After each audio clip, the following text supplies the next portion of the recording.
belongs home. Here it is. Can y'all hear me good out there? Okay. Let the torch take you higher. We gotta carry the torch. Let the torch take you higher, higher. Yeah. Let the torch take you higher. Anybody ever put a torch inside you before? Okay. Let the torch take you higher, higher. Raise the bar before you end up behind the bars. Talking about high standards. Raise the bar before you end up behind the bars. Bring them up, bring them up, bring them up. Raise the bar before you end up behind the bars. Talking about high standards. Raise the bar before you end up behind them. Raise the bar, bring them up, bring them up. Many years ago, at a high school in Miami, Florida, named after the great scholar, Booker T. Washington. Bring them up, bring them up, bring them up, bring them up. This high school had a contest, and they challenged all of their students to come up with an original saying that expressed their highest beliefs. And they were to write it down and mail it in. Think about it. Well, one little boy by the name of Les Brown was called E.T. because he was labeled mentally retarded. E.T., which stood for the dumb twin. Well, his twin brother Wesley was by smarter than he was. But this little boy pulled out a pen and pad, and suddenly these words came out into the page. And they're worth writing down. He said, shoot for the moon. Because even if you miss, you'll land amongst the stars. Everybody say, shoot for the moon. Think about it. Shoot for the moon. Because even if you miss, you'll land amongst the stars.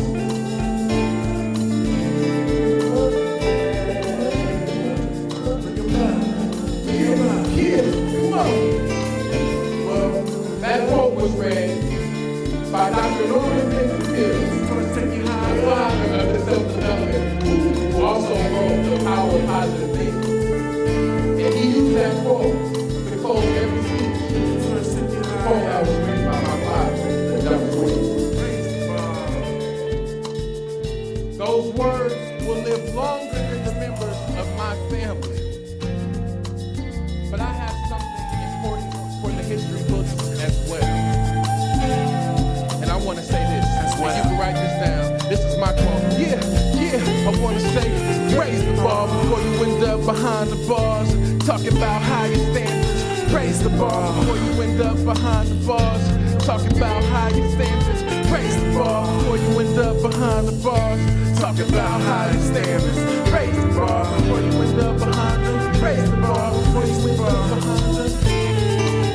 Legacy Full Circle.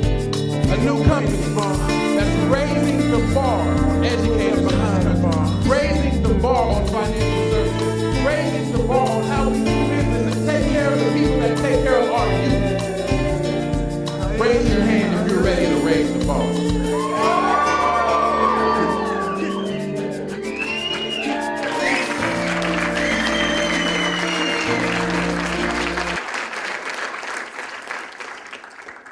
It's such a pleasure to be a part of a legacy coming full circle.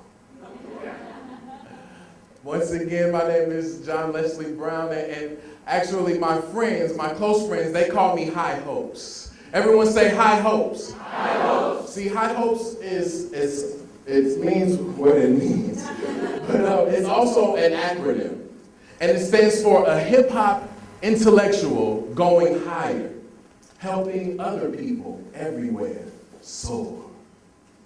So that's what I mean when I say I have high hopes. And I'll tell you a little bit about myself and how we came to this journey. You know, when we talk about building a business for the future and really doing something that affects families, how many of you all would love it if to build the type of business that your family could be a part of? Raise your hand. That you could see your children start to generate wealth and that positively impact the people in your household so that they can understand the value of what you're doing. And so it's so interesting. I grew up watching my father change lives. I grew up, some people go to the office with their dad and they put on their suit and tie and they go to the coffee cooler and they say, oh, I have to type. And this is before email, so yeah. But I didn't get a chance to watch my parent go to a job that they hate or that they loved or that they was like compensated for, but I got a chance to watch my father make a difference in people's life. Raise your hand if you want to make a difference, if you want to make an impact with your life. Yes, Benjamin Franklin says something. He says, blessed are those that seek nothing, for they shall never be disappointed. And so, by showing up here today, you're making a statement about yourself that you're seeking something, that you're building for something more. But I thought about that quote, blessed are those that seek nothing, for they shall never be disappointed. What about those that are seeking something? What about those that do have high hopes? What about those that are constantly going back again and again and holding themselves to a high standard? Guess what? They're going to face some disappointments. You know, I was a top motivational speaker. At 14, I was making $2,500 an hour. More than the teachers in my classroom. I was doing that, traveling, speaking to top corporations. But guess what? When you have a legacy, when you're part of a legacy and you're seeking something, you are going to face some disappointments. I'm fortunate to have a father that's a millionaire, but that doesn't take away the disappointments that life has for me. I'm fortunate to be able to fast track a career, but that doesn't keep life from knocking at your door. Anybody understand what I'm saying? And so what happened for me, as we're moving forward, and I have a good understanding about emerging with something new, something innovative, something unique, something fresh. Because when I was speaking, when I would travel and speak to different audiences, I noticed that I was a lot more effective with adults than I was with children. Does that make sense? So here I am, I'm a teenager, so I'm coming into an environment 16 years old with my nice good tie on. And I'm ready, yes, achieve goals and dreams. But they couldn't hear it from me because I wasn't putting it in their language. And so when we're talking about what's so great about the company that you're associated with, you're dealing with people that know this industry with a proven track record of success, and they know how to customize the right programs for the people that need the services. And so what I had to do is I had to say, okay, I have a lucrative opportunity here to speak to adults, but who's going to be the voice for the youth? Who's going to be the voice of hope and reason for young people? And so I had to make a decision. I remember, growing up in my household was a very interesting thing. One of the things that I talk about is how when I did poor in school, when I got poor grades, my dad put me on punishment before he saw my report card. Now, that's not funny. And I said, hold on, Dad, I've been checking the mail. I know you haven't seen my grades.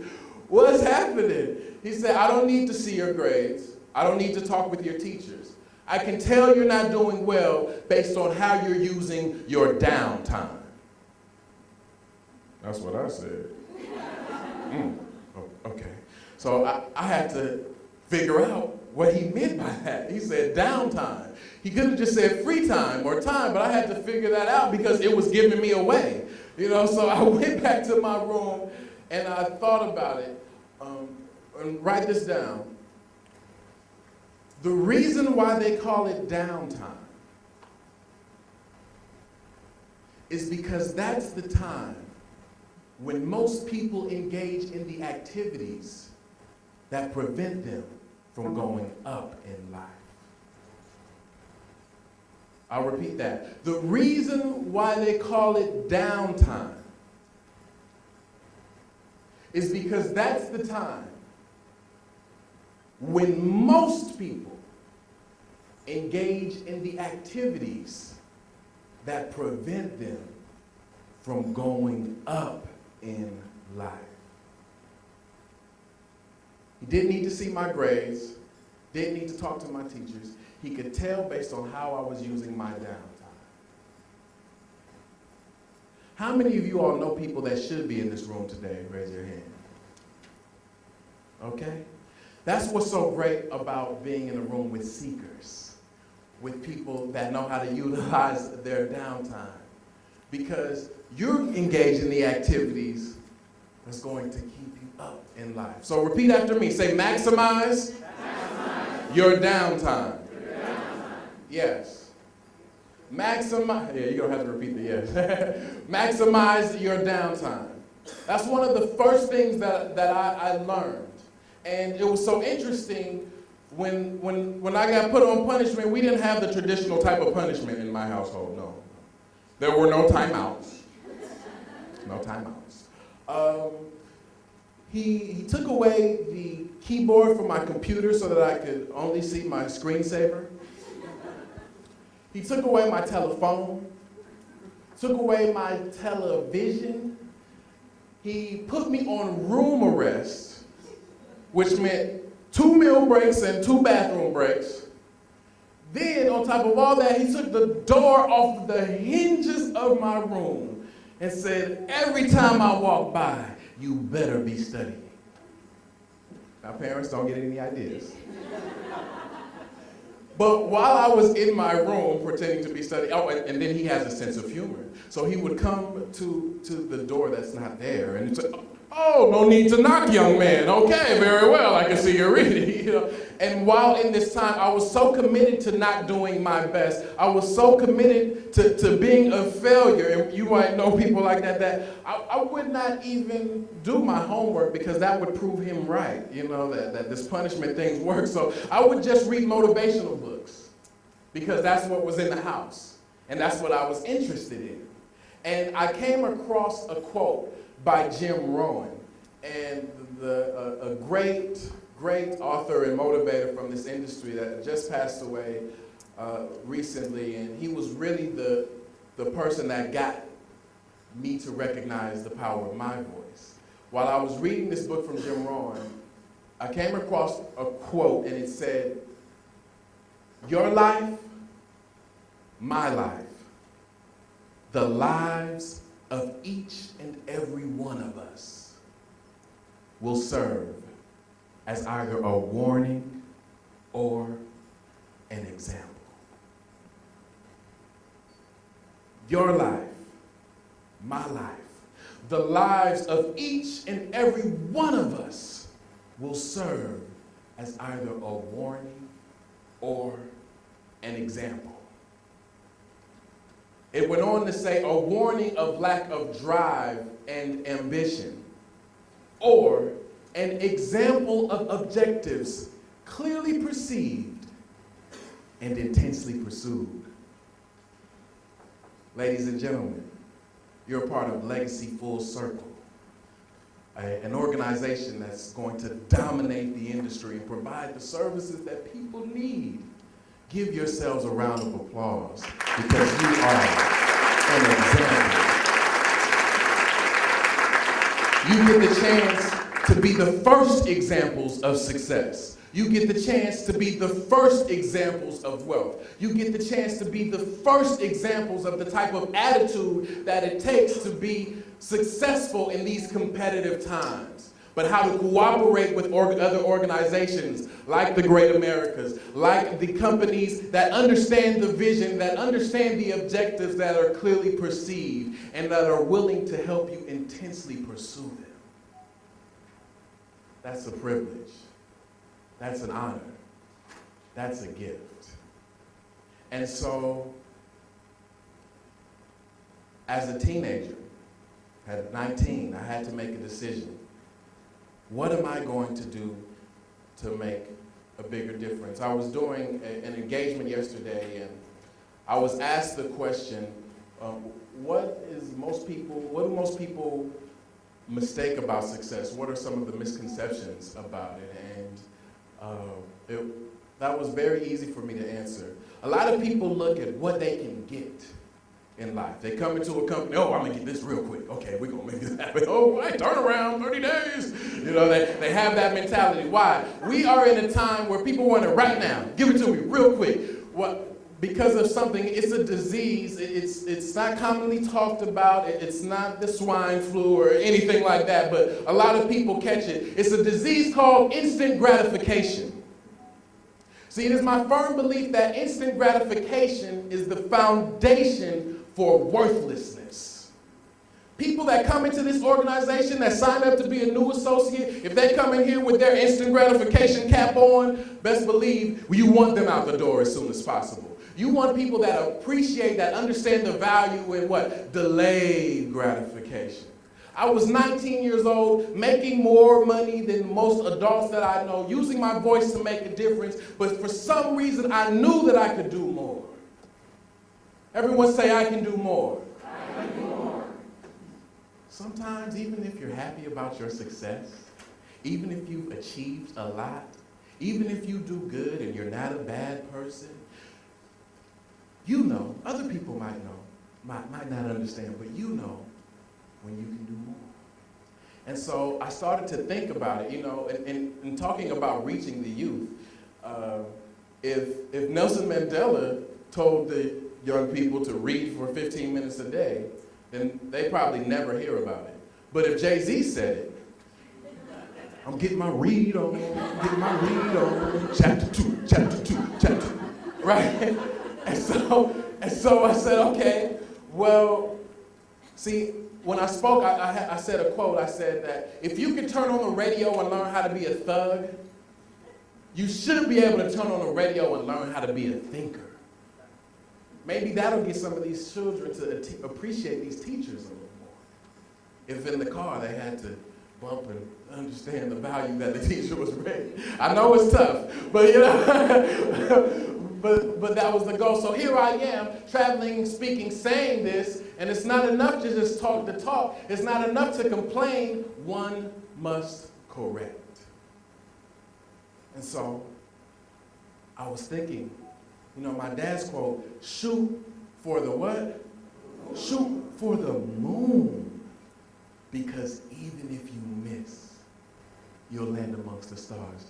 John Leslie, is being a speaker, just a speaker, not reaching people your age? Is that shooting for the moon? Is just being able to have financial independence and we have a whole generation of young people that are fascinated with degrading women? Is that me shooting for the moon?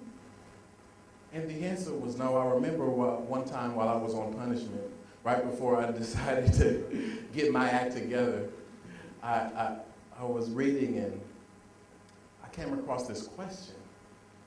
And sometimes in my family, quotes are really, you know, strong. You know, some families argue over the big piece of chicken.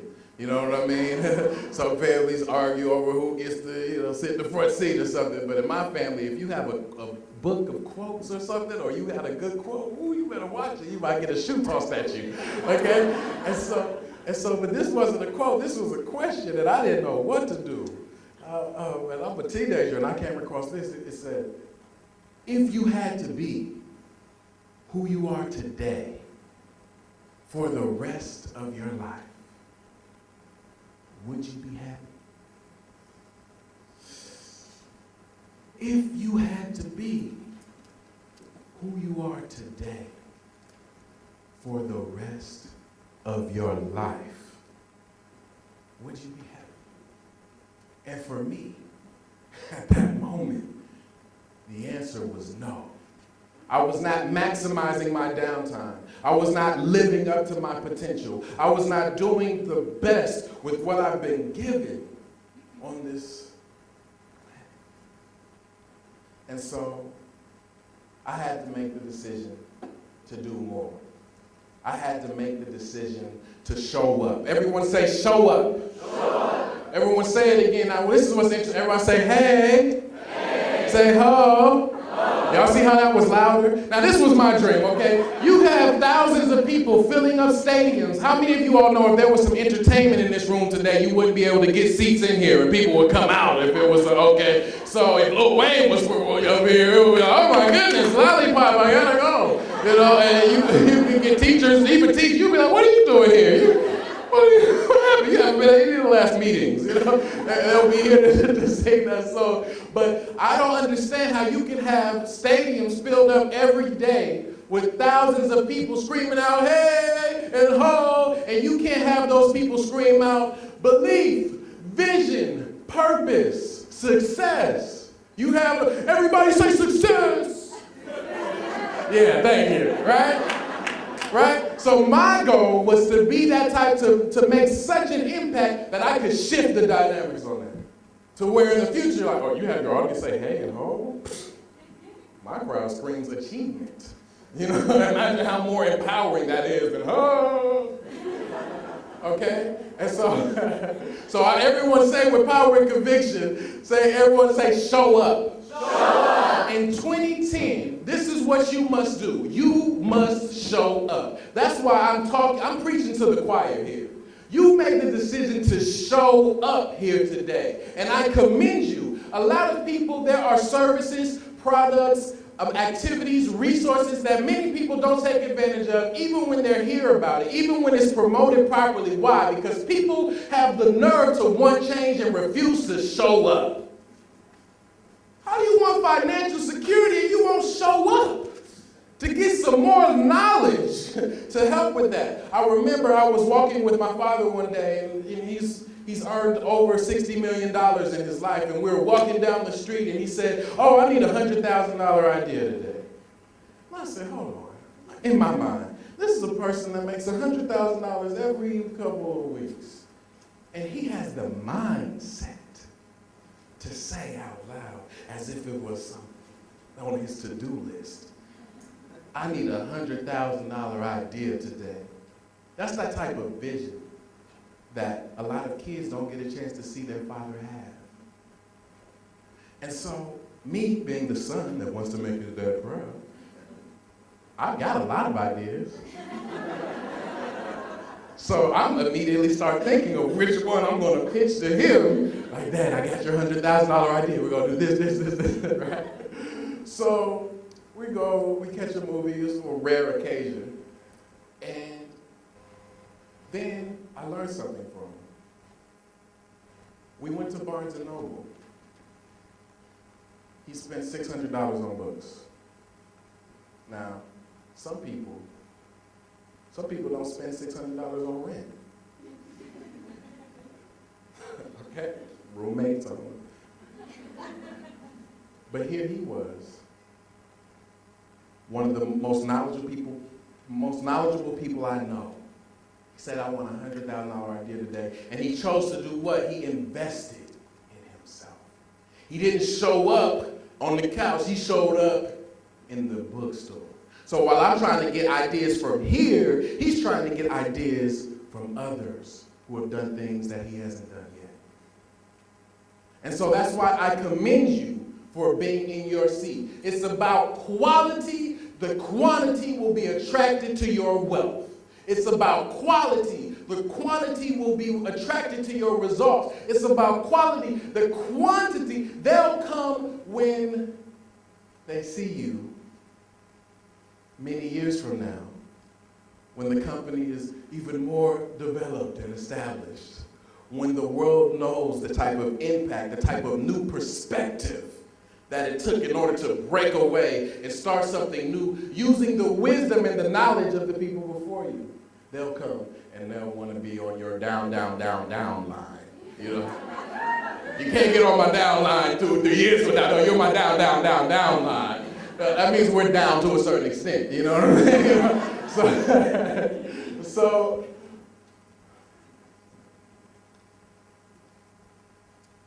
we were asked a very important question by one of the speakers earlier, Louis. And I'll give him another round of applause and all the other speakers that came up.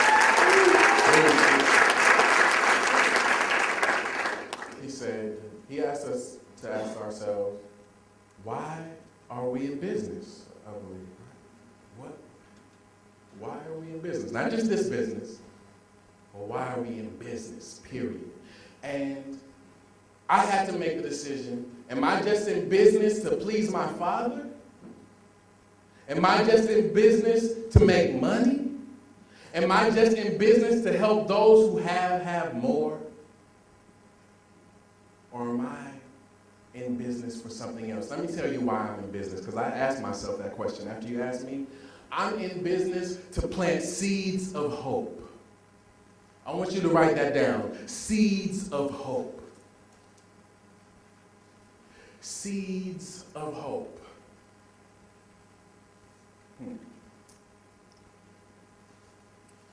The reason why showing up is so important is because you gotta get started.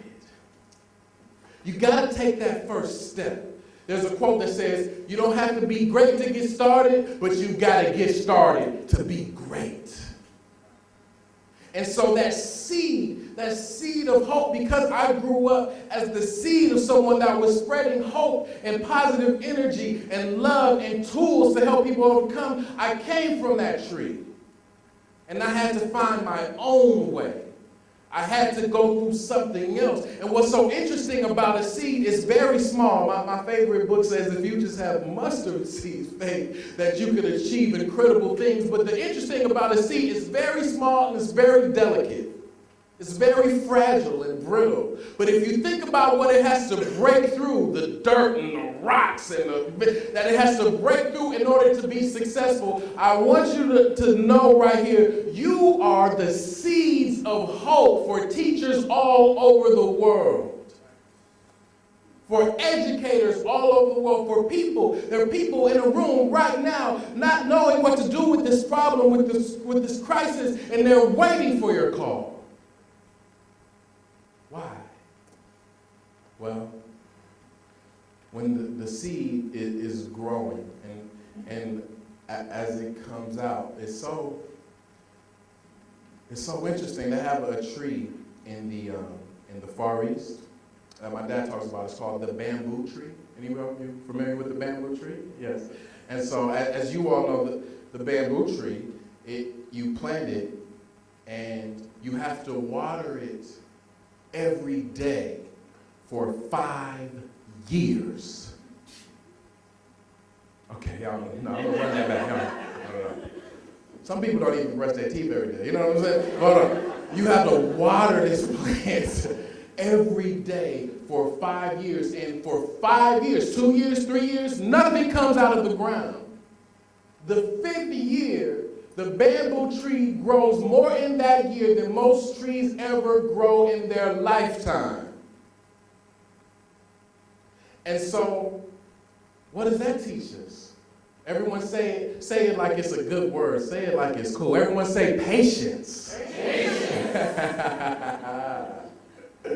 There are some people that saw the opportunity of this business, that had the skills and the resources and the talent to expand their business, to create wealth, not just for them, but for their family with a product and service that's not hurting other people. But because they didn't have that seed of hope, they let their bamboo tree die in the ground. They let that vision die, and they went off to something else and probably had the same attitude. And so I had to make a decision. That's why I understand what you all are going through. I had to make the decision of what was I going to do? Was I going to just let the radio remain how it is? Am I going to wait for another positive artist to come out? Oh, I'll wait. Someone will do it. Common will do it. Yeah. No, Kanye will do it. Yeah. No. This is for you to do.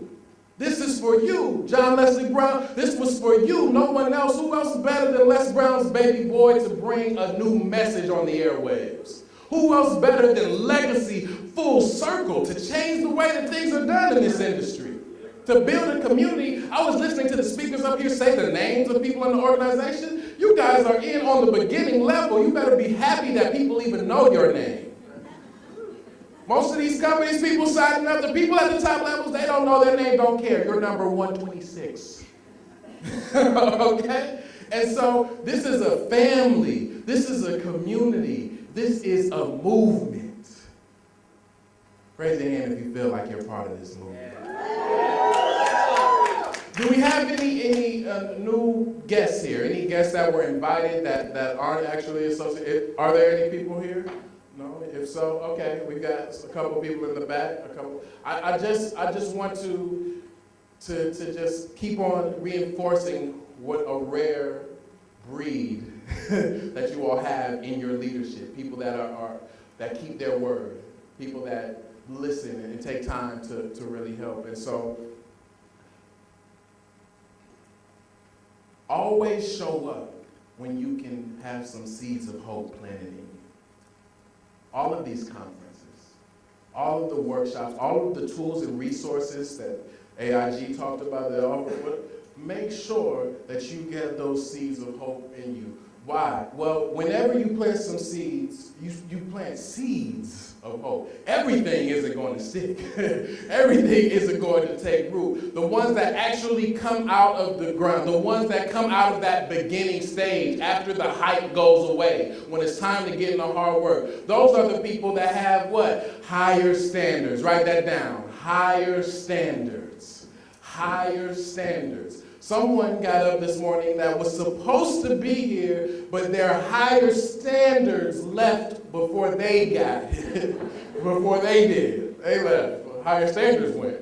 You know?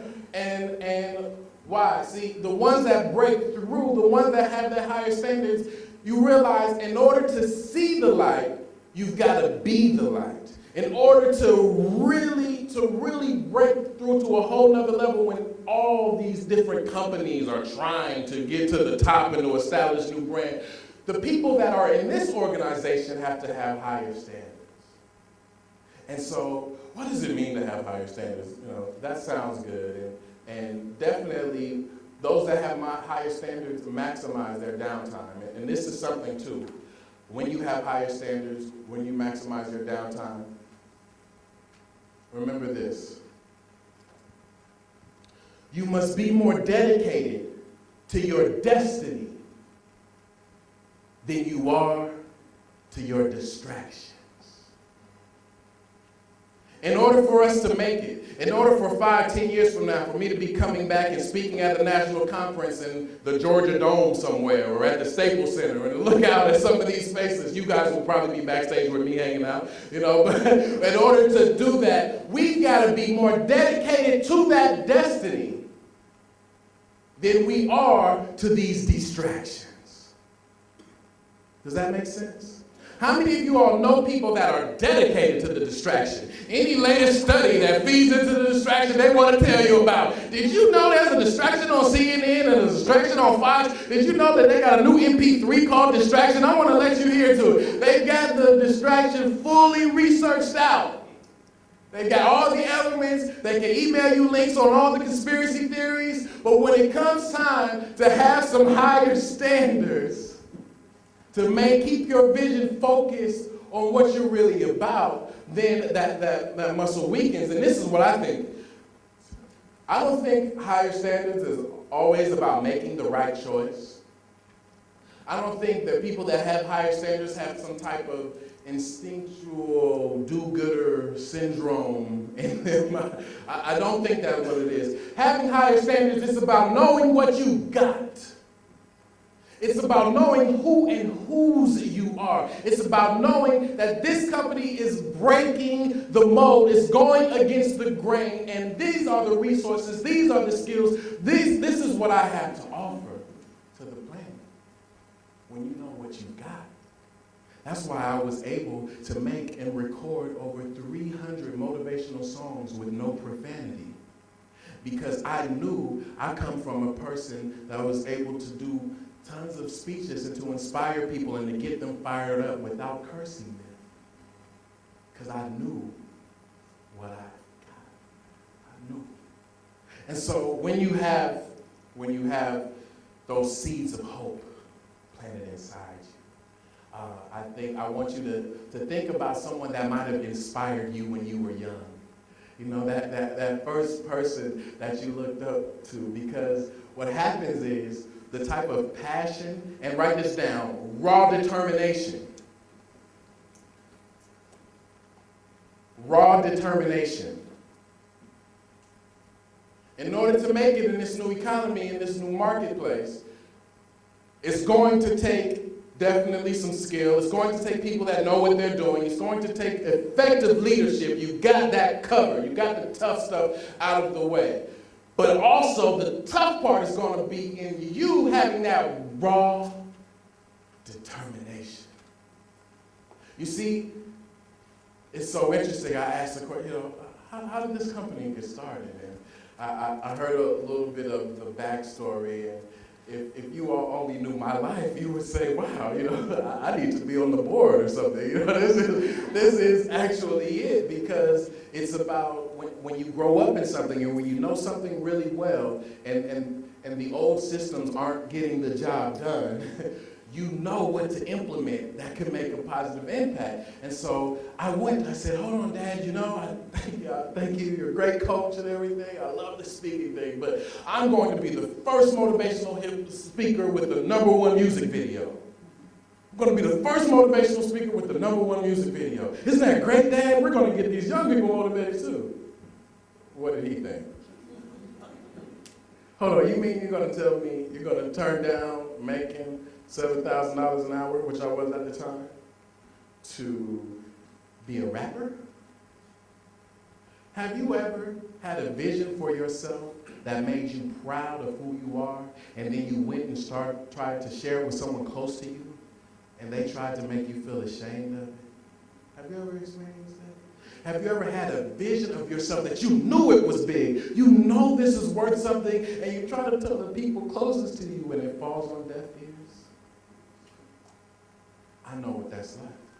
He looked at me and said, listen, why don't you build your brand in this industry? You're already established. Keep on going. You're still young. Then you can go over there. No, Dad, I got to get started.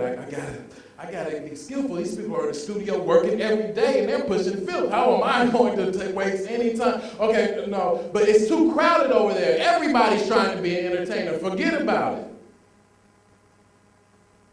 You don't know how hard it is, or maybe you do, to have the person that teaches people how to live dreams tell you that you can't have yours.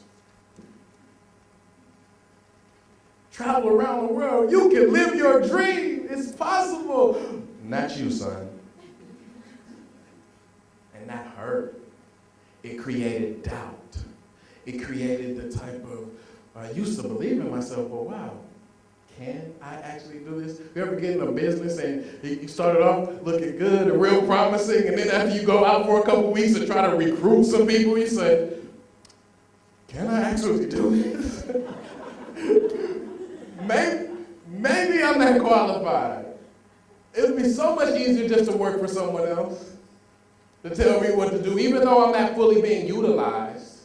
It would be so much easier to use that small percentage of myself rather than have to challenge myself every day to keep these seeds of hope alive inside of me that no one cares about or wants to hear just because I've got some high standards. It would be so much easier. Ladies and gentlemen, I've got a message for you. That's true. It would have been a lot easier for a lot of people to not achieve greatness and to accomplish their goals. But the rewards are incredible.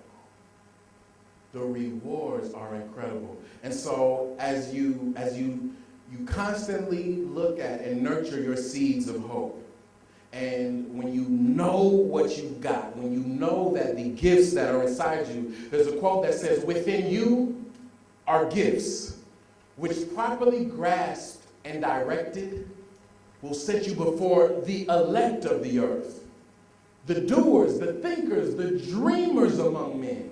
It lies with you and you only, and it is a part of your neglected heritage.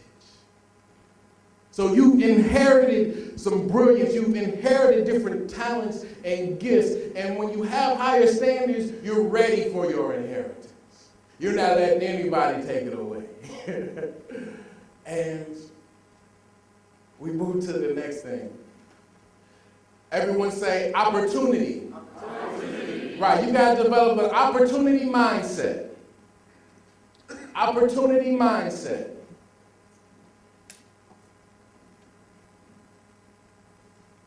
Many people that you go out and that you talk to that are qualified, that actually need the services that you're offered, if you tell them about it, if you give them the information, if you let them know what's happening, and they still say what? No. Guess what they don't have? An opportunity mindset. It is your job, it is your duty as an associate to create that opportunity mindset everywhere you go. When you walk in a room, it should look like an opportunity is here. Have you ever seen that? Ever seen somebody walk in a room and you felt like it was an opportunity? That's how people should feel. When we talk about showing up, it's not just about being present. We're talking about a show. We're talking about having the type of love and dedication for your services and for your craft that provides a show for people. When you walk into a room, it should be an entrance. Does that make sense? Is that the type of passion that can build your business? Absolutely. And so one of the things that when we talk about opportunity mindset, and for those people that are interested in having rapid success, effective communication skills are very important. See, what happened was I said, hey, Dad, I'm going to be a positive hip-hop artist. I'm going to represent your principles, putting motivational principles in hip-hop form. He said, okay, son, that's fine, but don't you ask me for a dime. Okay, son, that's fine, but you do your own thing. I've worked hard to give you a position in this industry already. You want to throw that away for some beats? Go right ahead. Ever had that? People say, if you're not doing it my way, don't do it at all. Right? And so I was at a time when I needed someone the most. I had to grow. I had to find a new way. I had to keep my own seeds of hope. I had to have my own higher standards, and I had to keep an opportunity mindset.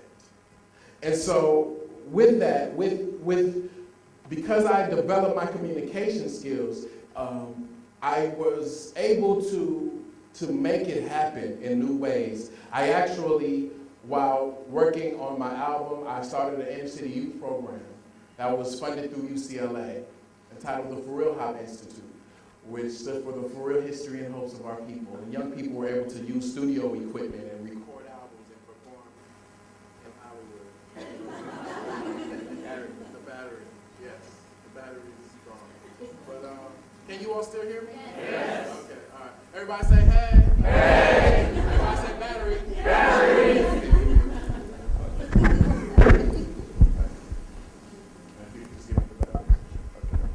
All right, thank you. So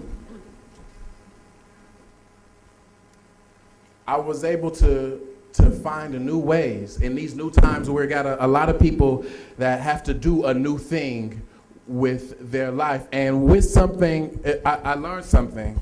I'm sorry, okay. While doing this, I learned something, and while working with inner city youth, and then I went, and there was an organization called ARC. And this organization was started by a woman who actually led the march for the special education in DC. And okay, my microphone's coming back. Okay, let me wait. Thank you. Thank you. That's better.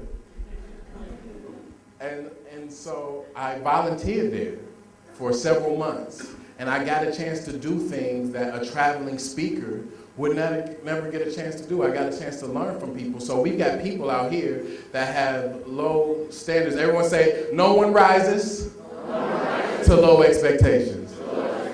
So here I am, I'm working with ARC, and I worked there for months, and then they actually hire me, and I get a chance to befriend people and to learn things that I think is important for us all to learn, especially in dealing with patience, and especially dealing with our own value. There were students and friends of mine that I consider that it took me 6 months for me to get to teach them the days of the week to write it out. It took me 6 months. It took some people years to learn how to tie their shoes, but yet and still they pay their own rent. They go to work every day. They provide for themselves. They take vacations. We've got people with tons of talents and skills, but whose standards are so low that they're complaining about what they don't have, about what they're lacking, and not seeing the opportunities in front of them. And so when you have an opportunity mindset, these are the most important things that you have to make sure that you do. Write this down. Don't let your group destroy your greatness. Don't let your group destroy your greatness. Have you ever had a friend or a relative that said a particular phrase or saying, and you might not have even liked it or agreed with it, but eventually you picked it up and it became a part of your conversation? Have you ever had that happen? Well, what happens is people can rub off on you. And in Sidney Poitier's book entitled The Measure of a Man, he talks about when you're walking down the street with someone, you'll adjust to their pace and theirs to yours without even noticing it. And the same thing can happen with the rhythm of your life. Have you ever noticed that? When you're walking down the street with someone, you don't say, all right, you ready? Okay, 1, 2, 3, 4, turner, corn. You know, corner, turn. You don't do any of that, right? It's just a natural pace. And so when you're building your business, when you made a good point, it's about selecting the team. As you select, make sure that the group that you form does not destroy your greatness. And these are, and when you're looking at potential candidates, here are 2 tips that you can take with you that help you decide whether or not these people will do that. Ask yourself 2 questions, and it works every time. Who can you count on? And who should you count out?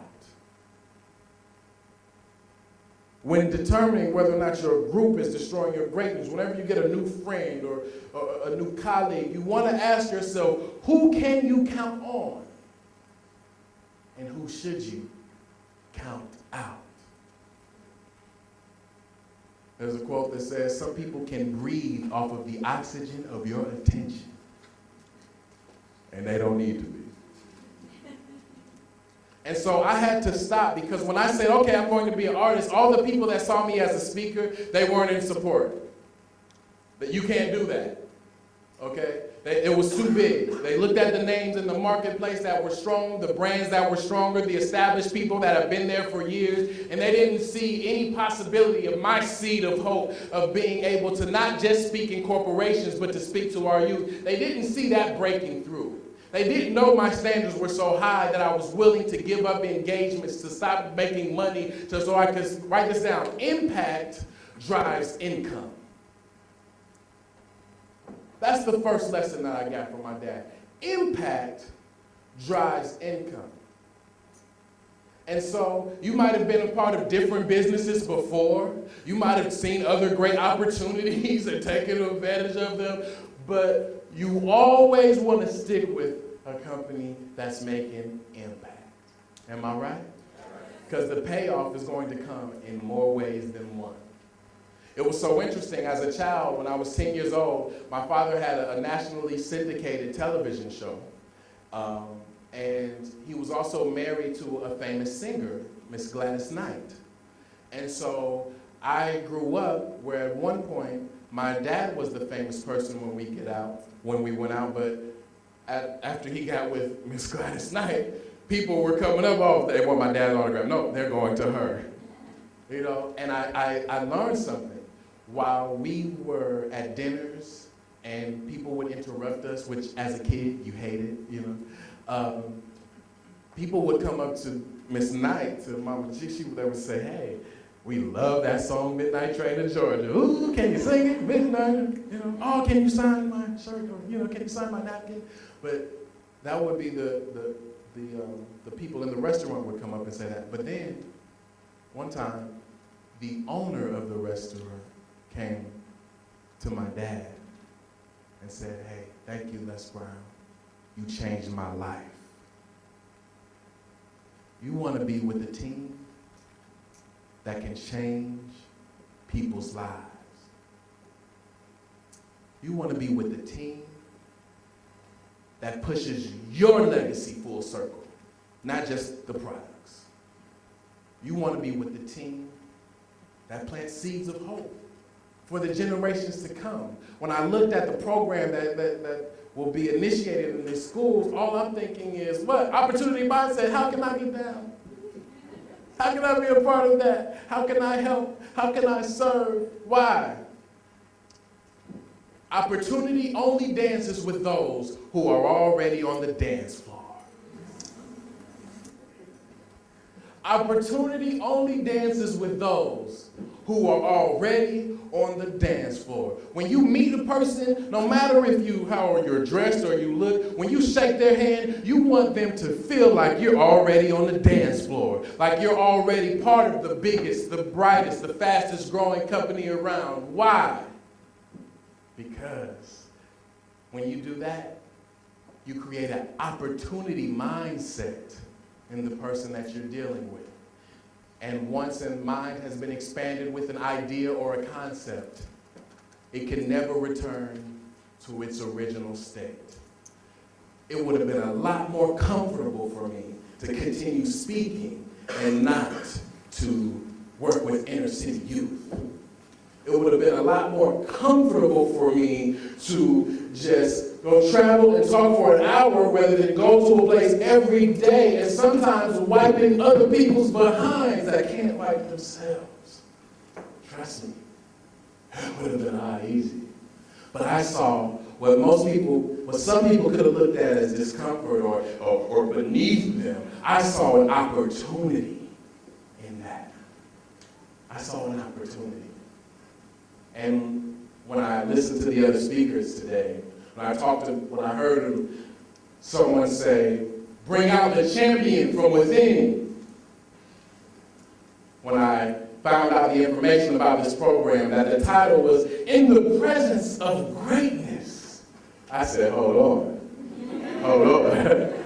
This is something I want to be a part of. I want to be part of this reproductive process as we make an impact and create new ways of making income.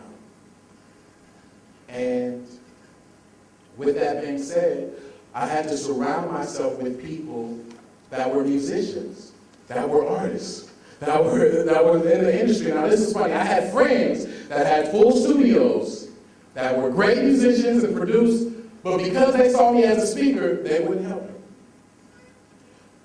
I had to hang around them until I met their friends. And then their friends gave me a shot because they did not have that image of me. And they were able to see the possibilities. If you're dealing with the person when you're recruiting that is stuck on the past, let them go.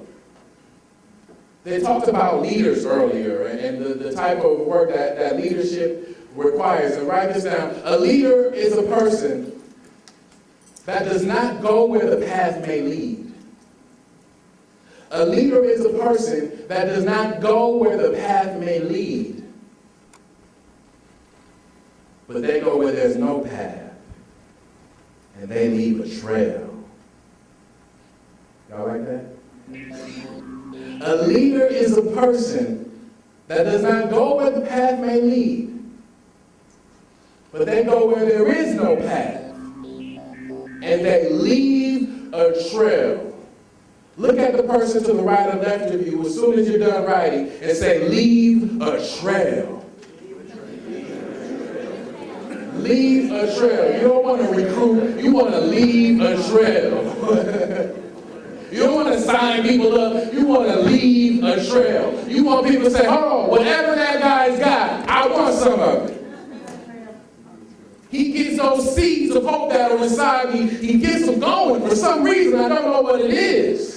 I'm ready to break through. I'm ready to start applying some of these high standards that I have in my mind because I know what my worth is. I know what I've got, and I know right now in 2010, this is the time when people need help now more so than ever. When there are wealthy people that are going to soup kitchens, trying to figure out how they're going to make ends meet. People lost all their resources, lost their retirement, are not able to afford their insurance anymore.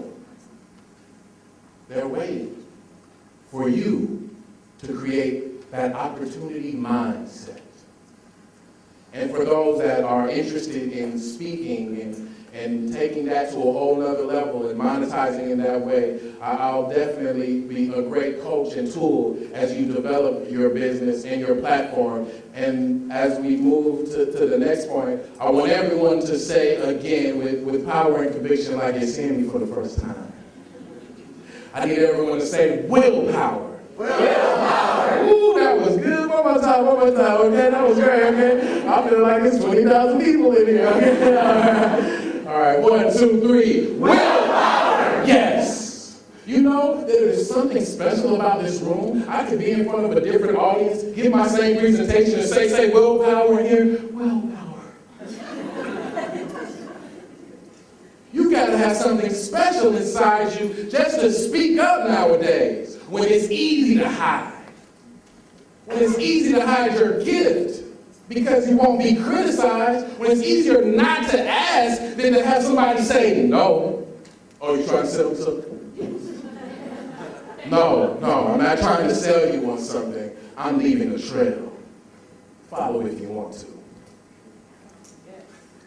So guess what? Show up. When we talk about showing up, there's a quote that says 90% of success is showing up.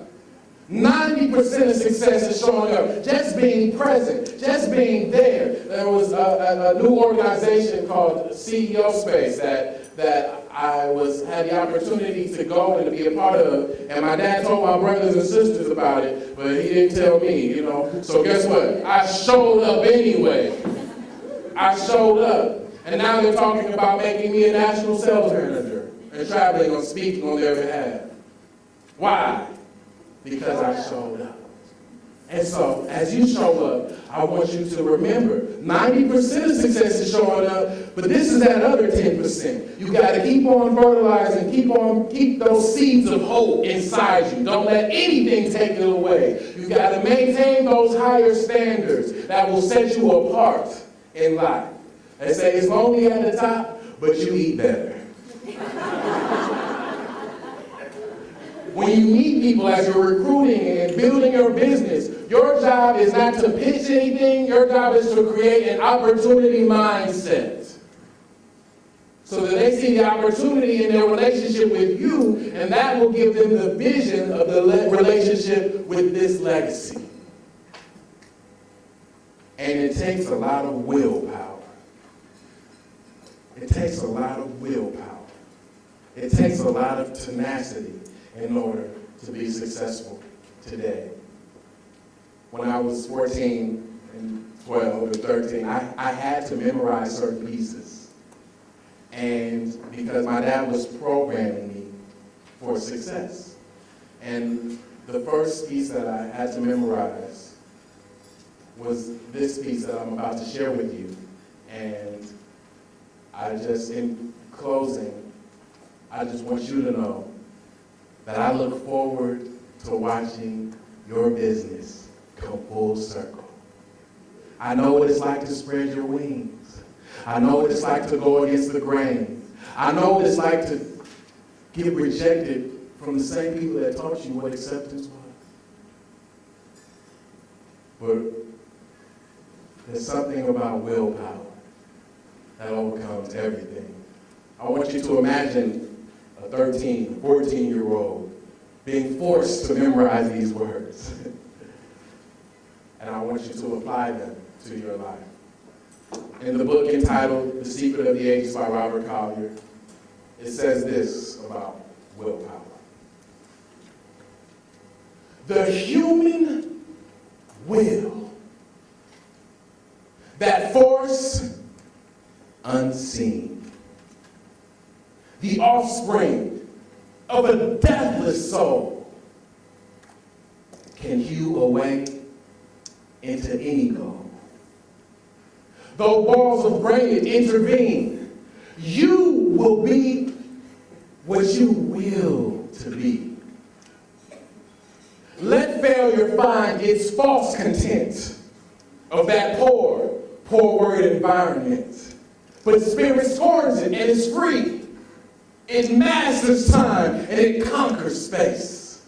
It cows that boastful trickster's chance and bids the tyrant circumstance. It uncrowns and fills a servant's place. There is no chance, there is no destiny, and there is no fate that can circumvent or hinder or control the firm resolve of a determined soul. Ladies and gentlemen, thank you for being part of Legacy Full Circle. You are the future, you are providing the services, and you are the greatness that the world needs to see. Thank you.